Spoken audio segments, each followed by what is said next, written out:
ઉપર, માથા ઉપર, ખભા ઉપર, સાયકલ ચલાવો, સીધા બેસી જાઓ. કેમ છો બાળકો? મજામાં? જય શ્રી કૃષ્ણ. સરખા બેસો બેટા. ચલો આજે આપણે થીમ છે પાણીની. તો તમને પાણી વિશે આપણે સમજાવીશું કે તમને લોકોને પાણી પીવા જોઈએ. તમે ક્યારે પાણી પીવો?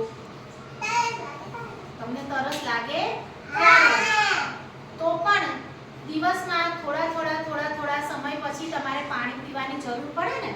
પાણી ના પીએ તો આપણું ગળું સુકાઈ જાય, પછી આપણા શરીરમાંથી પાણી ઓછું થાય, લૂ લાગે, ચક્કર આવે. તો જે રીતે આપણે પાણીની જરૂર હોય એવી રીતે હા સરખા બેસો.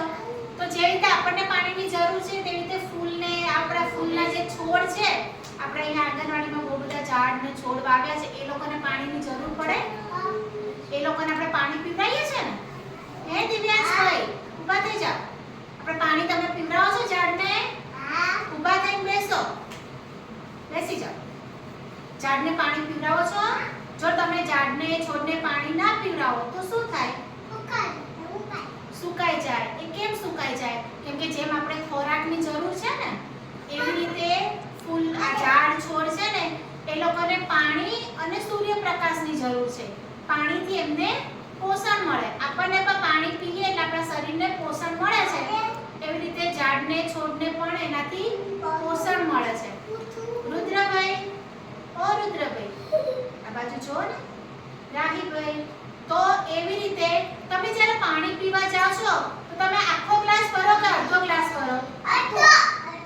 અડધો જ ભરવાનો. આખો ગ્લાસ તમે ભરો તો અડધું પાણી તો તમે ઢોળી દો તો પાણીનો બગાડ થાય ને. એટલે આપણે પાણીનો બગાડ કરવાનો નથી. કેમ કે અત્યારે આપણી પૃથ્વી ઉપર પાણી બહુ ઓછું થઈ રહ્યું છે.